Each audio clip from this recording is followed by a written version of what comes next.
Bismillahirrahmanirrahim.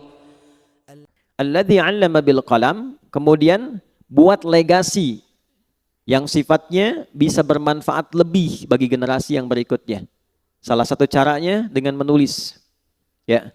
Yang belajar ini usahakan punya catatan. Dicatat itu lebih terikat ilmunya dibanding sekedar dihafalkan. Nanti yang tercatat, dirumuskan, diruntutkan, ke depan bisa jadi bacaan. Walaupun orangnya sudah tidak ada, meninggal misalnya, tapi kitabnya masih ada, maka disitulah kemudian namanya akan abadi. Keabadian itu yang memuliakan Allah. Imam Syafi'i nggak pernah kita lihat, ya kan? Nggak pernah berjumpa, nggak pernah. Masanya berbeda.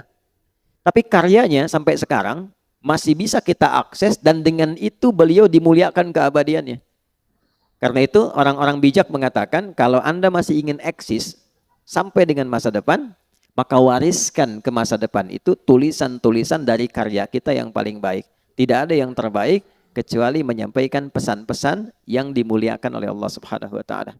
Teman-teman juga begitu. Ya, yang di birokrasi, yang di kedudukan, yang di harta dan sebagainya, ya bukan sekedar kita jalani sebagai profesi. Kalau bisa jadikan legasi, bikin kebijakan.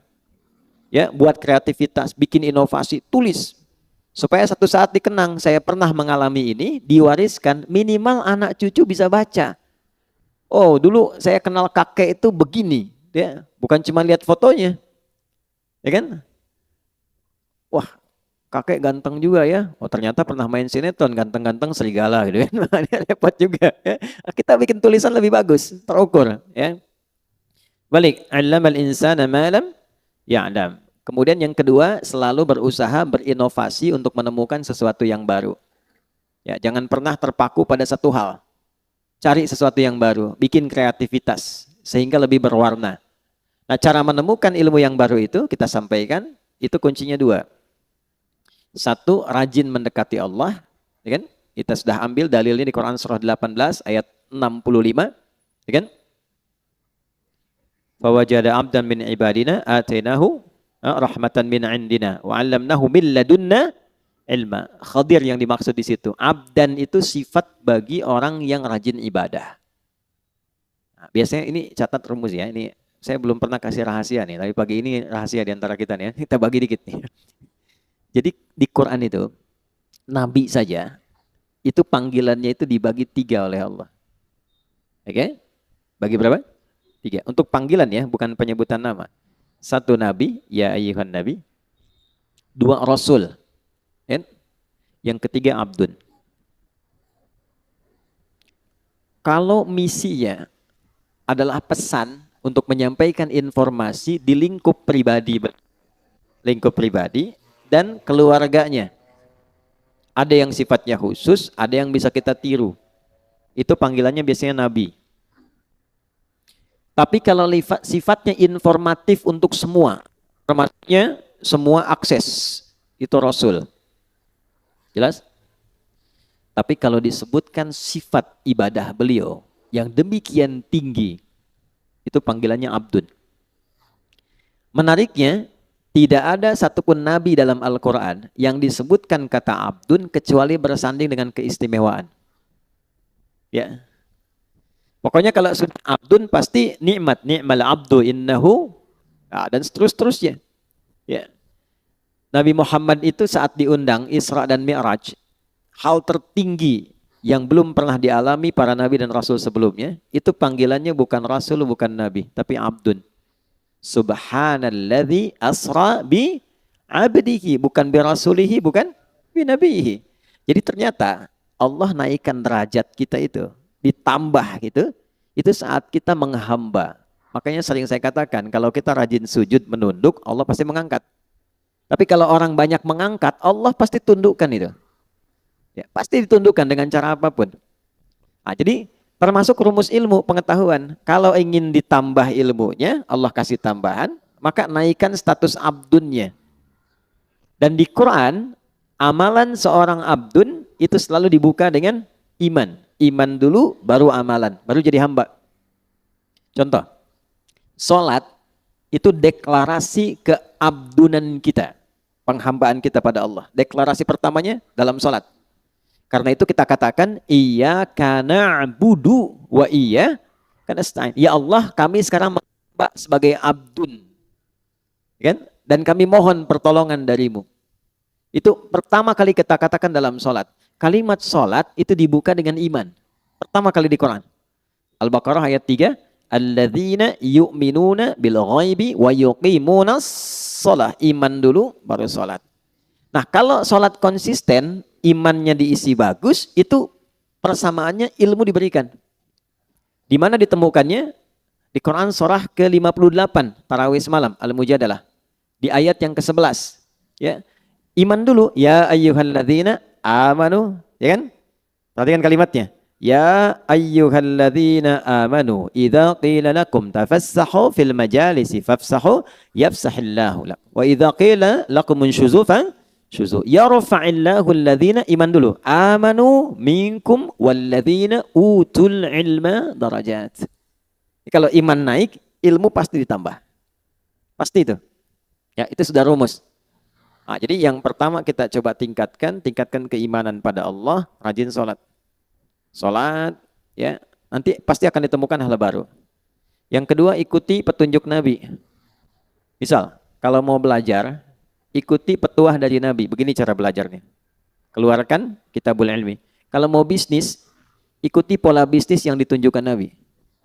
Kalau di birokrasi, di kedudukan, ikuti bagaimana petunjuk Nabi. Ambil value-nya, maka apa yang terjadi? Perhatikan kalimatnya. Al-Baqarah ayat 151.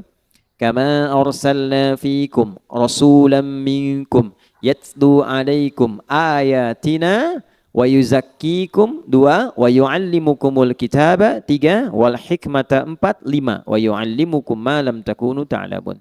Orang yang cenderung mengikuti prototipe kehidupan Nabi, cara yang Nabi ajarkan, gimana menjalani hidup, salah satu keistimewaannya Allah kasih pada orang itu apa yang belum ia ketahui. Nah, teman-teman di serse misalnya kan, kehakiman dan sebagainya, kadang-kadang mau nyelesain kasus susah tuh, mau nemukannya. Sholat, kita petunjuk. Ya, tiba-tiba selesai ketiduran, mimpi, dapat. Tiba-tiba dapat pencerahan, kemana arah. Itu bisa terjadi. Di bisnis begitu. Ya, begitu diikuti polanya, Abdurrahman bin Auf tuh dari mana sih modal pakaian datang ke Madinah. Dalam 3 tahun kok jadi orang kaya. Kemudian valuasi hartanya di awal sampai 923 miliar dolar. Dihitung sekarang itu. 14.700 triliun. Nabi wafat, kita coba riset itu kurang lebih valuasinya 72.000 triliun. Dan termasuk 1 di antara 10 orang masuk surga. Dan selalu punya kreativitas yang baru, yang nggak dikerjakan orang. Orang pilih yang ini, beliau menemukan yang baru. Orang sudah mau deketin yang baru ini, beliau sudah pergi ke kreativitas yang lain. Jadi hebatnya itu yang dikerjakan orang, itu beliau sudah 2-3 kali 10 step berada di depan. Ya, jadi bikin kreativitas baru, punya inovasi, orang belum ada. Begitu orang ngikutin, ini sudah mengerjakan yang baru lagi. Jadi pantas jadi yang paling unggul di bidangnya. Khalid bin Walid di militer begitu, selalu punya strategi baru. Ya, bayangkan. Ya. Kebayang nggak? Belum saya ceritakan dia. Ini melawan Persia coba. Pasukan ratusan ribu, 100.000 pasukan. Beliau cuma bawa 10.000. Itu menemukan strategi baru. Jadi ada seorang di barat itu sampai kemudian meriset bagaimana seorang Khalid itu bisa menjadi jenderal paling unggul di lapangan. Itu dilihat gitu. Dan itu terjadi utamanya setelah masuk Islam. Sebelum masuk Islam hebat dalam strategi perang Uhud. Setelah masuk Islam lebih hebat lagi. Nah itu jadi bab. Kalau dipelajari bisa sukses di bidangnya. Nah itulah Allamal insana ma lam ya'lam. Nah, yang kemarin kita telah berhenti di ayat 6 sampai 8-nya. Kalau sudah sukses jadi apapun. Nih, jadi ilmuwan, jadi ulama, kan? Pebisnis kaya, yang kedudukan jadi jabatan, jadi jenderal, macam-macam birokrasi, udah jabatan tinggi. Kalla, jangan pernah terjadi. Innal insana la yatgha. Jangan pernah terjadi munculnya potensi-potensi menyimpang, bersikap berlebihan. Ar-ra'ahu istaghna, karena sudah merasa lebih dari sebelumnya. Karena pasti peningkatan sesuatu akan merubah karakter dan gaya hidup. Bab gaya kan sering saya ulang begitu, F1 sama dengan F2. Dikonfirmasi di fisika, metafisik itu dengan fisika dekat. Ya, orang kalau gayanya pelan, gak kedengaran pukulannya. Tapi kalau kencang, bunyinya kencang. Ya, sama, harta kan sering saya katakan, kalau masih punya 10.000, masih bisa dibagi dua. Nah, makan yuk, gitu ya. Ayo, di mana? Warung Jackie Chan depan, ya, misal ya. Makan 10.000 tuh, berangkat sama Ihsan. Begitu nyampe sana, Ihsan bilang, aduh saya nggak bawa uang. Tenang, kita bagi dua nih, 10.000 bagi dua. Tapi ketika Mus'ab sudah punya 1 miliar, bisa nggak bagi dua sama Ihsan tuh? Belum tentu. Karena sudah berbeda, kualifikasi sudah lain, itu merubah. Dari bawaan sudah beda, wibawa sudah lain, karakter sudah tidak sama. Normal, nggak apa-apa. Quran bilang nggak apa-apa. Yang dijaga itu jangan berlebihan.